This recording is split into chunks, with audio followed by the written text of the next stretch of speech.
마루밋 바로우어즈 1장 코바늘이 없어지다. 케이트네와 먼 친척벌 되는 메이 부인은 런던에 있는 케이트네 집에 방 2개를 쓰고 있었는데 침실은 아래층에 있었고 원래 그 집의 아침 식사실이었던 방을 거실로 사용했다. 아침 식사실은 창문으로 흘러드는 햇살이 토스트와 마멀레이드를 비추는 아침 시간에는 괜찮았지만 오후가 되면 희미해지면서 이상한 은빛이 가득 차 슬픈 느낌이 감돌았는데 어린 케이트는 이 슬픔을 좋아했다. 케이트는 저녁 때마다 메이 부인한테 가서 뜨개질을 배우곤 했다. 메이 부인은 나이가 들어 팔다리가 뻣뻣하게 굳어 있었고 딱히 엄하진 않았지만 그 속을 알 길이 없는 사람이었다. 그 때문에 케이트는 법석을 떨거나 방을 어지르거나 고집을 부리기 어려웠다. 부인은 케이트에게 뜨개질 외에도 털실을 계란 모양으로 감고 터진 데를 기우고 서랍을 치운 다음 그 위에 먼지가 앉지 못하게 사각거리는 청 까는 법을 가르쳐 주었다. 어느 날 말없이 방석 위에 웅크리고 앉아있는 케이트에게 메이 부인이 물었다. 케이트야, 뜨개질감은 어딨니? 그렇게 가만히 앉아서 꿈만 꾸고 있을래? 왜 아무 말이 없어? 케이트는 신발에 달린 단추를 잡아당기며 대답했다. 코바늘이 없어져서 그래요. 두 사람은 털실로 침대볼을 뜨고 있었는데 아직 사각문이 30개를 더 짜야 했다. 케이트는 서둘러 말을 이었다. 어디다 뒀는지 확실히 기억나는데 아무리 봐도 없어요. 내 침대 바로 옆에 있는 책꽂이 맨 아래 칸에 뒀었는데. 메이 부인은 쉬지 않고 코바늘을 놀리며 물었다. 맨 아래 칸? 바닥 옆에 말이지? 부인의 코바늘은 난로 불빛을 받으며 재빨리 움직였다. 네, 바닥이랑 양탄자 밑도 들여다보고 전부 다 찾아봤는데 실만 원래 자리에 남아있었어요. 메이 부인이 소리쳤다. 저런, 그럼 그 애들이 이 집에도 있나 보다. 누가요? 메이 부인은 어렴풋한 불빛 속에서 보일락말락한 미소를 지으며 대답했다. 바로우어즈 말이다. 케이트는 약간 겁에 질린 얼굴이 되어 눈을 동그랗게 뜨고 바라보다가 잠시 후에 물었다. 그런 게 정말 있나요? 그런 거라니? 사람들 집에 살면서 물건을 빌려가는 그런 작은 사람들 말이에요. 메이 부인은 뜨개질감을 내려놓으며 물었다. 내 생각엔 어떠니? 케이트는 신발 단추를 3개 잡아당기며 대답했다. 모르겠어요. 그런 게 있을 리 없어요. 하지만 어떤 때에는 정말 있을 거라는 생각도 들어요. 왜 그렇게 생각하지? 없어지는 게 너무 많으니까요. 옷핀 같은 걸 보세요. 공장에서는 계속 옷핀을 만들어내고 사람들은 매일 옷핀을 사는데도 정작 필요할 때는 하나도 없잖아요. 그 옷핀들이 지금 이 순간에 다 어디 있을까요? 바늘도 마찬가지예요. 엄마가 그동안 사신 수백 개의 바늘이 다 이 집 안에서 굴러다니고 있을 리가 없어요. 메이 부인도 고개를 끄덕였다.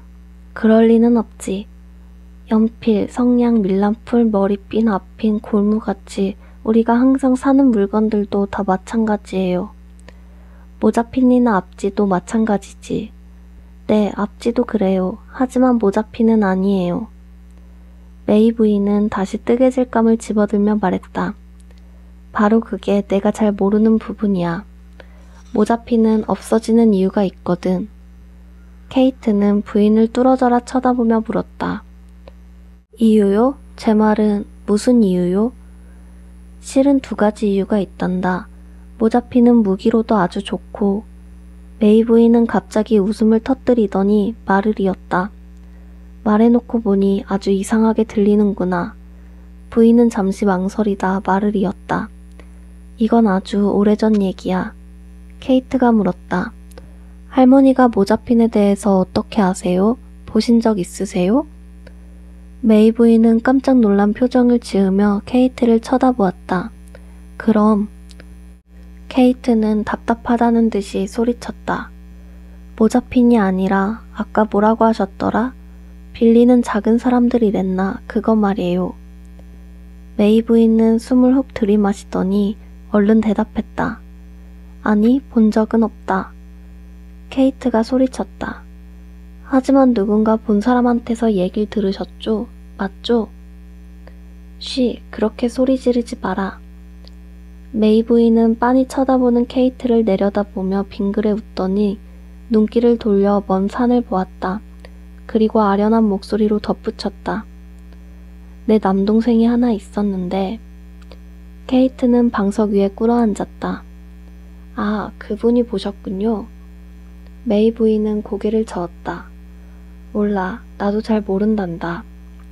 그러더니 뜨개질 감을 무릎에 반드시 펴놓았다. 그 동생은 언니와 나를 놀리려고 이상한 얘기를 많이 해줬어. 그런데 그만 죽었지. 동생은 한 명뿐이었나요? 응, 그래. 메이 부인은 여전히 빙그레 웃으며 잠시 생각에 잠겼다. 그래, 그 애는 우리가 나이가 더 많고 글을 더 잘 읽는 게 셈이 나서 항상 이상한 얘기를 하고 희한한 걸 상상했단다.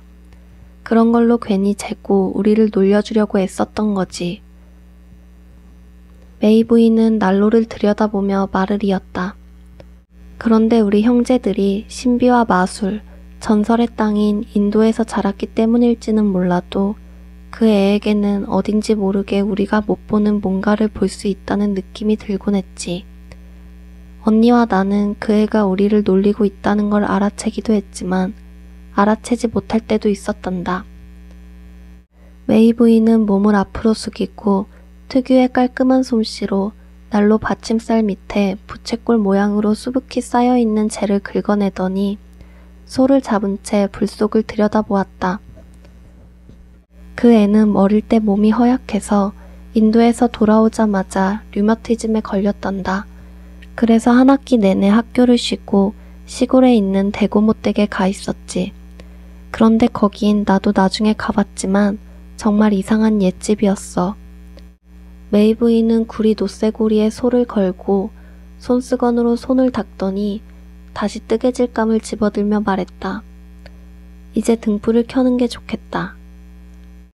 아직요, 더 얘기해 주세요. 케이트는 몸을 앞으로 숙이며 간청했다.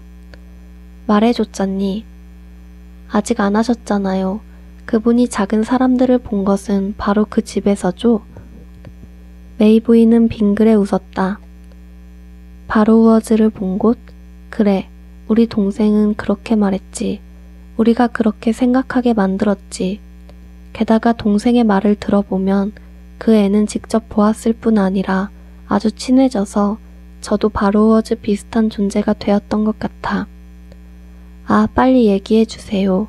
잘 생각해 보세요. 처음부터 전부요. 생각할 것도 없다.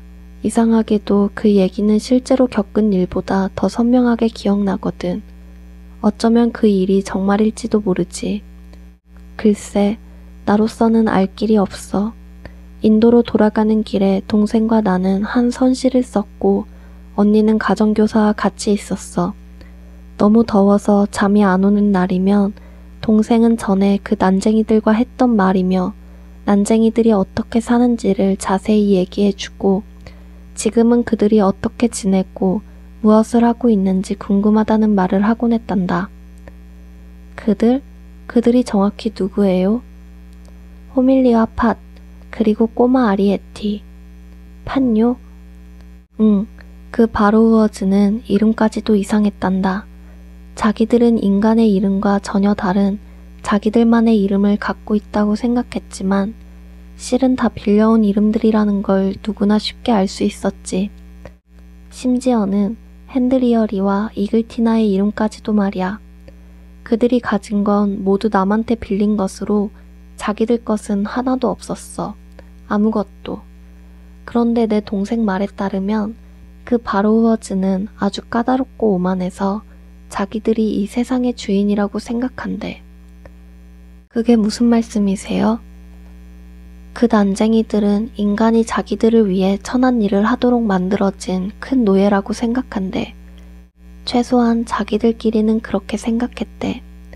그런데 내 동생 생각에는 바로우어즈들이 속으로는 잔뜩 겁을 먹고 있는 것 같더래. 그래서 그렇게 몸집이 작아졌다는 거지. 그들은 세대가 바뀔 때마다 점점 더 작아지고 더 깊은 데에 숨어 살게 되었대. 전에는 영국 일부 지방에서 아주 드러내놓고 바로우어즈 얘기를 하는 노인들이 있었는데 요즘은 전혀 없는 것 같지 아마? 맞아요. 저도 알아요. 메이 부인은 천천히 말을 이었다. 그런데 지금 그런 바로우어즈들이 남아있다면 오래됐고 조용하고 사람들이 규칙적으로 생활하는 아주 깊은 시골집에나 살 거야. 규칙이야말로 그들의 안전장치지. 어떤 방이 언제 쓰이는지 알아야 되니까. 사람들이 번잡스럽거나 애들이 법석을 떨거나 애완용 동물을 키우는 집에는 오래 붙어있지 못하지. 물론 그 대고모댁은 몇몇 바로우어즈들이 보기에는 좀 썰렁하고 텅 빈 듯한 느낌도 있었지만 살기엔 아주 이상적인 곳이었단다. 소피 대고모는 20여 년 전에 상냥터에서 입은 상처로 병석에 누워 계셨고 그 밖에 가족이라고는 요리사인 드라이버 부인과 정원사인 크램펄 그리고 아주 가끔 찾아오는 이상한 하녀가 전부였어. 내 동생은 류머티즘으로 그 집에 간 뒤로 주로 침대에만 누워 있었기 때문에 처음 몇 주 동안은 그 바로워즈들한테 눈치채이지 않았대. 동생은 공부방 옆에 있는 어린이 방에 묵었는데 공부방은 가구들이 모두 천이나 장막으로 덮여 있었고 그 훨씬 전에 어른이 됐고 결혼하고 죽고 멀리 떠나간 소피 대고모의 아이들이 쓰던 짐가방, 고장난 재봉틀, 책상, 재봉용 마네킹, 탁자, 의자 몇 개, 못쓰게 된 피아놀라 따위 잡동사니들로 가득 차 있었지. 어린이방은 이 공부방을 통해서 들어가게 되어 있었기 때문에 동생은 거기서 공부방의 벽난로 위에 걸린 워털루 전쟁의 그림이라든가 벽 모서리에 걸려있는 유리 장식장 안에 진열된 아주 섬세하고 오래된 인형 주전자와 잔들을 볼 수 있었지. 그리고 공부방 문이 열려진 밤에는 아래층 계단 쪽에 불 켜진 복도가 보였고 매일 저녁 해질 무렵에 드라이버 부인이 계단을 올라와 소피 대고모께 드릴 베스 올리버 비스킷과 숙성된 고급 마데이라 백포도주잔이 놓인 쟁반을 들고 복도를 건너가는 걸 보면서 마음이 편안해지곤 했대. 동생은 드라이버 부인이 내려가기 전에 복도에 있는 가스등을 희미하고 푸르스름하게 줄이고 뚜벅뚜벅 발소리를 내며 계단 난간을 따라 천천히 아래로 사라지는 모습을 지켜보곤 했지. 복도 밑 아래층 현관에는 아주 오래된 괴종시계가 있었는데 동생은 밤새도록 그 시계가 1시간마다 한 번씩 울리는 소리에 귀를 기울였대. 그 시계는 리튼 버저슨의 프리스 씨가 자기 아버지 그리고 할아버지와 마찬가지로 한 달에 한 번씩 와서 태엽을 감아줬는데 사람들 말이나 프리스 씨의 증언에 따르면 지난 80년 동안 아니 160년 동안 한 번도 서지 않았대. 중요한 것은 그 시계는 절대로 움직이면 안 된다는 점이야. 그 시계 뒤에는 장식 판자를 댄 벽이 있었는데 그 시계를 둘러싸고 있는 석판이 너무나 달아서 안에 작은 단이 생겨 있었대. 그리고 그 시계 뒤 벽 아래쪽 장식 판자 밑에 구멍이 하나 있었는데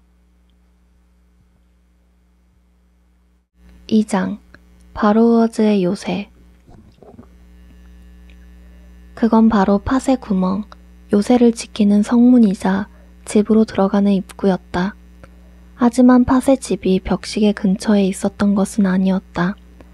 입구에서 팥의 집까지는 어둡고 먼지 쌓인 긴 복도가 있었고 들보와 새로 된 문 사이에는 쥐를 막는 나무 문이 달려 있었는데 이 문을 접는 치즈 강판에 납작한 날, 작은 금고에 경첩 달린 뚜껑, 낡은 고기 찬장에서 뜯어온 구멍 뚫린 함석판, 철사로 짠 파리채 따위에 갖가지 재료로 만들어졌다. 호밀리는 이 문을 가리키며 우린 쥐가 무서워서가 아니라 그 냄새가 싫어서 이러는 거야 라고 말했다. 그러나 아리에티가 이글티나가 기르던 것 같은 애완용 쥐를 하나 키우게 해달라고 사정하자 호밀리는 냄비 뚜껑으로 바닥을 내리치며 그래서 이글티나가 어떻게 됐지? 하고 소리쳤다. 아리에티는 이글티나한테 무슨 일이 일어났는지 물었다. 그렇지만 아무도 이글티나가 어떻게 됐는지는 이야기해 주지 않았다. 세 식구 중에서 판만이 얽히고 설킨 복도를 따라 시계 밑에 있는 구멍으로 가는 길을 알고 있었고 그 문들을 열 수 있었다. 문에는 머리핀과 옷핀으로 만든 복잡한 걸쇠가 달려 있었는데 그 비밀은 판만이 알고 있었다.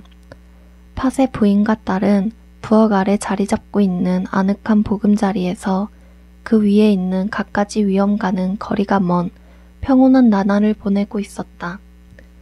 부엌 바닥의 바로 밑 벽돌로 된 바람벽에는 격자 창살이 달려 있었는데 아리에티는 그곳을 통해 정원을 내다볼 수 있었다.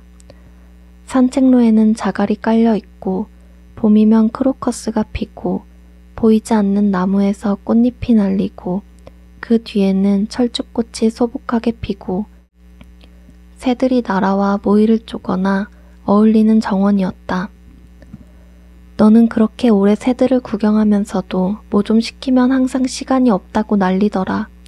우리가 어릴 때에는 창 없는 집에서 살았는데 그 편이 훨씬 행복했던 것 같아. 자, 빨리 가서 감자 좀 갖고 와. 호밀리는 이렇게 딸을 꾸짖고 냈다. 아리에티가 마루판자 밑에 있는 먼지 낀 복도로 감자를 굴리고 오다가 짜증스럽게 걷어차는 바람에 그 감자가 화덕에서 뭔가를 요리하고 있는 호밀리 쪽으로 떼그르르 굴러간 것은 바로 그날이었다. 발끈 화가 난 호밀리가 아리에티를 돌아보며 소리쳤다. 제가 또 너 때문에 엄마가 국 속으로 빠질 뻔했잖니. 감자를 가져오라니까 하나를 통째로 가져와? 자, 이 가위로 조금만 떼주렴. 그러자 아리에티가 중얼거렸다. 얼마만큼 필요한지 알아야죠. 호밀리는 벽에 걸려있던 손톱가위 반쪽을 내려 날과 손잡이로 감자 껍질을 자르며 투덜거리기 시작했다. 너 때문에 이 감자가 못쓰게 됐잖니. 일단 껍질을 자르고 나면 저 먼지 속으로 다시 굴리고 갈 수가 없잖아. 그럼 어때요? 아직도 많은데 뭐. 호밀리는 손톱가위 반쪽을 내려놓고 엄하게 말했다. 제 말하는 것 좀 봐. 아직도 많다니. 감자 하나를 빌려올 때마다 아빠가 생명의 위협을 무릅쓰신다는 걸 모르는 거야? 저는 식품 저장실에 많이 있다는 뜻으로 한 말이에요. 무슨 뜻이었든 간에 저녁상 차리게 빨리 저리 비켜. 아리에티는 열린 문을 통해 거실로 나갔다. 거실에는 난로불이 피워져 있어 밝고 아늑해 보였다. 호밀리가 자랑으로 여기는 이 거실은 휴지통에서 빌려온 묵은 편지 조각으로 벽을 발랐는데 편지지를 옆으로 배열했기 때문에 글씨가 바닥에서 천장 쪽으로 늘어서 있었다. 벽에는 갖가지 색으로 된 소녀 시절의 빅토리아 여왕의 초상화가 걸려 있었는데 이건 몇 년 전에 팥이 거실 책상 위에 있는 우표통에서 빌려온 우표들이었다. 이 방에는 또 이 집 식구들이 긴 의자로 쓰는 안이 푹신하고 뚜껑이 열린 칠기 장신구 상자, 성냥갑을 쭉 이어 만든 편리한 서랍장이 있었다. 또 빨간 벨벳 탁잡으로 덮은 원탁이 있었는데 이건 팥이 체스판에 장군을 올려놓는 조각된 받침대의 나무 바닥을 빌려다 만든 것이었다. 그런데 주중에 잠깐 내려온 소피 대고모의 큰 아들이 저녁 식사 후에 장기 한 판 두자고 목사님을 초대했던 날 이것 때문에 한바탕 난리가 벌어졌다. 당시 하녀였던 로자 피켓칫은 이 일 때문에 쫓겨나야 했고 로자가 떠난 뒤에 보니 다른 물건들도 없어졌다는 게 드러났다. 그래서 그 뒤로는 하녀 없이 드라이버 부인이 혼자서 살림을 맡아보게 되었다. 그 장군의 흉상은 팥의 거실 구석 기둥 위에 놓았는데 그 멋진 흉상 덕분에 거실은 더욱 근사하게 보였다. 난로 옆에 있는 약간 기울어진 책꽂이에는 아리에티의 책들이 꽂혀 있었다. 그 중에는 빅토리아 여왕시대 사람들이 즐겨 펴낸 소형책이 3권 있었는데 아리에티에게는 그게 교회에 있는 초대형 성경책처럼 느껴졌다. 책꽂이에는 또 최근의 인구조사 결과를 담은 브라이스의 소형 세계 관부, 과학, 철학, 문학, 기술 용어들에 대한 간략한 설명을 담고 있는 브라이스의 소형 사전, 저자에 대한 서문이 달린 브라이스의 소형 세익스피어 희극집, 안에 아무것도 쓰여있지 않은 수첩이라는 책이 있었다. 그리고 마지막으로 아리에티가 좋아하는 브라이스의 소형 일기와 속담집에는 매일매일의 교훈이 들어있고 서문으로 머시 레비니어 범프라는 아가씨와 결혼한 탐섬 장군의 일대기가 실려 있었는데 그 안에는 쥐만한 조그만 말들이 끄는 이두마차 그림이 그려 있었다. 영리한 아리에티는 말들이 쥐만할 리가 없음을 알고 있었지만 키가 약 60cm밖에 안 되는 탐섬 장군이 바로우어즈들한테는 거인으로 보일 거라는 사실은 깨닫지 못했다. 아리에티는 이 책들로 읽기를 배웠고 벽에 적힌 글자들을 옆으로 비스듬하게 베끼면서 쓰기를 배웠다. 아리에티는 일기를 빼먹는 날이 많았는데 그럴 때는 브라이스의 소형 일기와 속담집에 있는 속담을 보며 마음의 위로를 얻곤 했다. 오늘 날짜가 적힌 장을 펴보니 더 멀리 가서 실패할 수도 있다 라고 쓰여 있고 그 아래에는 가터운 장이 처음 수여된 것은 1348년이라고 적혀 있었다. 아리에티는 그 책을 들고 불 앞으로 가서 난로 시렁에 발을 얹고 앉았다. 호밀리가 부엌에서 소리쳤다. 아리에티야, 뭐하니? 일기 써요. 호밀리가 짤막하게 소리쳤다. 그래? 아리에티는 자기가 글을 쓰거나 책을 읽거나 할 때에는 엄마가 귀찮게 하지 않는다는 것을 알고 있었다. 그래서 안심하고 말했다. 왜 그러세요? 호밀리가 냄비 뚜껑을 달그락거리며 화난 소리로 대답했다. 아냐, 아무것도 아니다. 나중에 해도 돼. 아리에티는 연필을 꺼내 들었다. 그 연필은 무도회 프로그램에서 떼어낸 것으로 비단 끈이 달린 흰 연필이었다. 아리에티가 연필을 쥐자 연필이 마치 밀방망이만하게 보였다. 호밀리가 부엌에서 다시 소리쳤다. 아리에티야. 네? 난로에 석탄가루 좀 넣어라. 알았지? 아리에티는 팔에 힘을 주어 무릎 위에 올려놓았던 책을 들어서 바닥에 세웠다. 난로 연료인 석탄가루와 부서진 촛농은 백납으로 된 겨자병에 들어있어서 수저로 퍼내야 했다. 아리에티는 불길이 꺼지지 않게 수저를 기울여 석탄가루를 조금 넣었다. 아리에티는 난로 옆에서 따스한 불을 쬐고 서 있었다. 이 아름다운 난로는 아리에티의 할아버지가 만들었다. 아리에티의 할아버지는 마국간에서 빌려온 사과 착즙기의 톱니바퀴로 이 난로를 만들었다.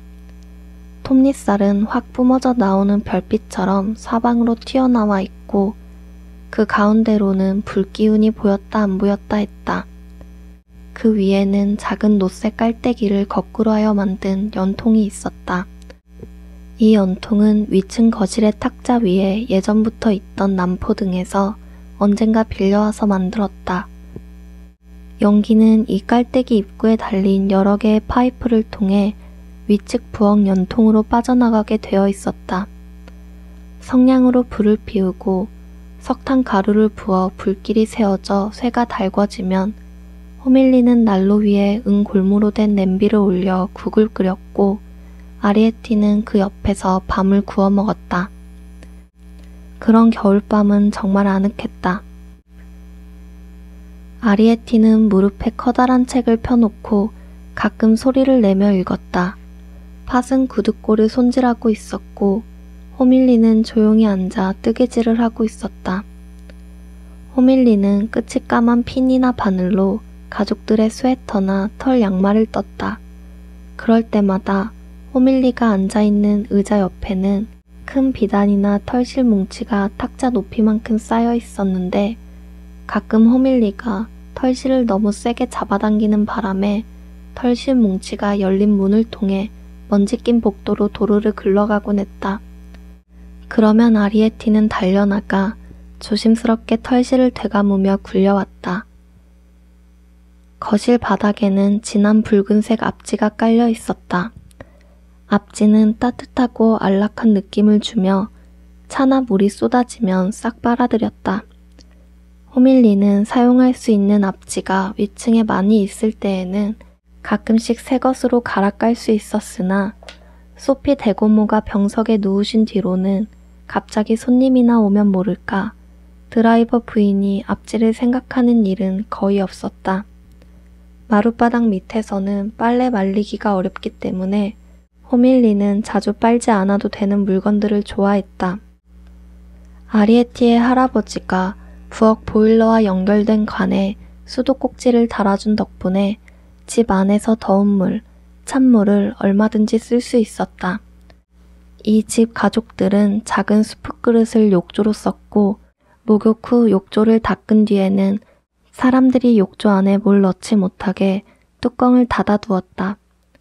부엌에는 커다란 세숫 비누를 매달아 놓고 조금씩 깎아서 사용했다.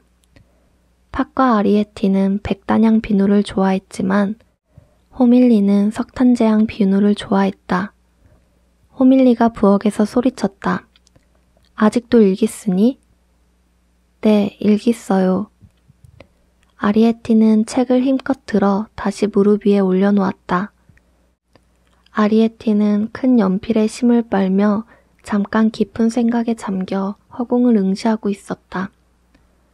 아리에티는 다시는 새 일기장을 가질 수 없었기 때문에 한 페이지에 한 줄만 조그맣게 적었다. 아리에티는 한 페이지에 20줄씩 써넣을 경우 20년 동안 이 일기장을 쓸 수 있을 거라고 생각했다.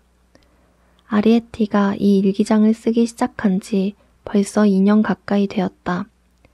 1년 전 오늘, 즉 3월 22일에는 엄마가 화내셨음 이라고 쓰여 있었다.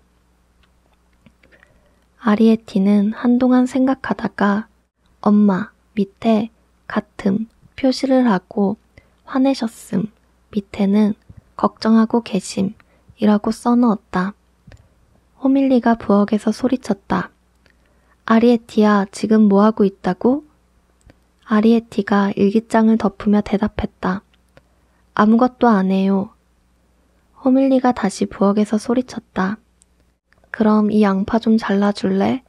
오늘 밤은 아빠가 좀 늦으시는구나. 3장. 찻잔이 필요했기 때문이야. 아리에티는 한숨을 쉬며 일기장을 치운 다음 부엌으로 가서 양파 한 줄을 어깨에 메고 여기저기를 뒤적거리며 면도날 조각을 찾았다. 호밀리는 몹시 못마땅한 말투로 말했다. 저런 아리에티야, 새로 갈아입은 스웨터에 양파물을 묻히면 어떡하니? 몸에서 쓰레기통 같은 냄새가 나면 좋겠니? 자, 이 가위로 잘라. 아리에티는 훌라후프를 넘듯이 양파를 빠져나온 다음 조그맣게 자르기 시작했다. 호밀리가 다시 중얼거렸다. 아빠가 늦으시는구나. 다 내 탓이야. 아, 일을 어쩌면 좋지. 안 그랬더라면 좋았을 텐데. 뭘요? 아리에티는 매워서 눈물을 흘리며 재채기까지 했다. 소매에 코를 문지르고 싶어 죽을 지경이었다. 호밀리는 손으로 가는 머리칼을 쓸어 올리며 근심스런 얼굴로 멍하니 아리에티를 건너다 보았다. 내가 깬 그 찻잔 때문이야. 아리에티는 깜짝 놀라 눈을 깜빡이며 말을 하려다 다시 재채기를 했다. 그건 며칠 전 일인데요. 나도 알아. 너 때문이 아니라 나 때문이야. 컵을 깬 게 문제가 아니라 내가 내 아빠에게 한 말이 문제야. 뭐라고 하셨는데요? 그냥 위층 공부방 유리 장식장에 보면 늘 있는 그 자리에 잔과 접시들이 있어요 했지. 아리에티는 국의 양파 조각을 하나씩 떨어뜨리며 말했다. 그 말이 뭐가 잘못됐다는 거예요? 호밀리는 소리를 질렀다. 그 장은 높아서 커튼을 타고 올라가야 하거든. 내 아빠 나이에는 무리야. 호밀리는 갑자기 금속으로 쌓인 샴페인 병뚜껑에 털썩 주저앉았다. 아리에티야, 내가 그 말을 안 했어야 했는데.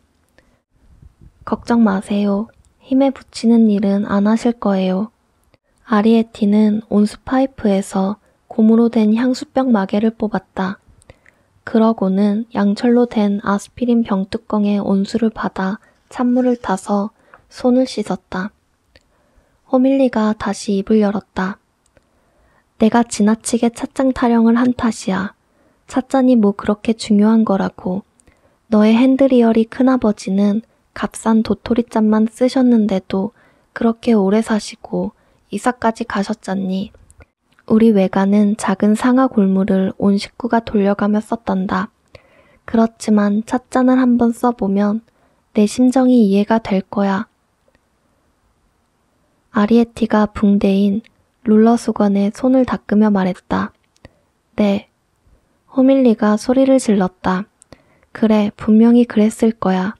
장식 털방울을 디딘다 하더라도 내 아빠 나이에 커튼을 기어 올라가는 건 무리야. 핀이 있으면 될 텐데요. 핀. 그래, 내가 핀 얘기를 해서 이렇게 된 거야.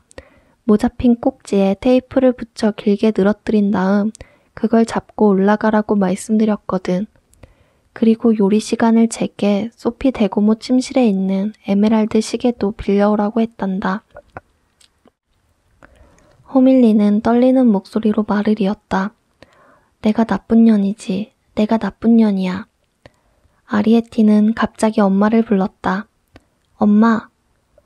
호밀리는 눈물을 훔치며 말했다.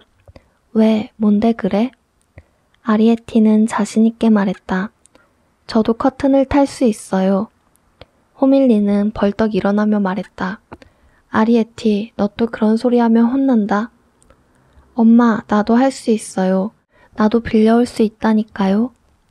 호밀리는 숨을 몰아쉬며 말했다. 아이고, 이 철없는 거사. 어떻게 그런 말을 막 할 수가 있니? 호밀리는 다시 코르크 의자 위에 주저앉았다. 우리가 어떻게 하다 이 지경이 되었니 그래. 엄마 제발 자 흥분하지 마세요. 아리에티야, 너 정말 모르겠니? 호밀리는 숨을 몰아쉬더니 할 말을 잇고 식탁을 내려다보다가 한참 만에 핏기 없는 얼굴을 들었다. 가엾은 것, 빌리는 것을 그렇게 말하면 안 돼. 넌 몰라. 위층이 어떤 곳인지. 호밀리는 두려움에 질린 목소리로 낮게 중얼거렸다. 위층이 어떤 곳인지 모르고 살았으면. 아리에티는 한동안 가만히 있다가 입을 열었다. 어떤 곳이에요? 호밀리는 앞치마로 눈물을 닦고 머리카락을 쓸어 넘겼다. 이글티나의 아버지인 내 핸드리얼이 큰아버지는 호밀리는 갑자기 말을 멈췄다. 쉿, 무슨 소리지? 멀리서 무엇인가 딱딱거리는 소리와 함께 나뭇바닥이 희미하게 울리고 있었다. 아빠다. 이런 내 꼴 좀 봐. 빛이 어딨지? 이 집에는 작은 눈썹빛이 있었다. 눈썹빛은 위층 응접실 장식장에서 빌려온 것으로 18세기에 만들어진 은제품이었다. 호밀리는 머리를 빗고 충혈된 눈을 물로 씻었다. 팥이 들어오자 호밀리는 미소를 지으며 앞치마를 매만졌다.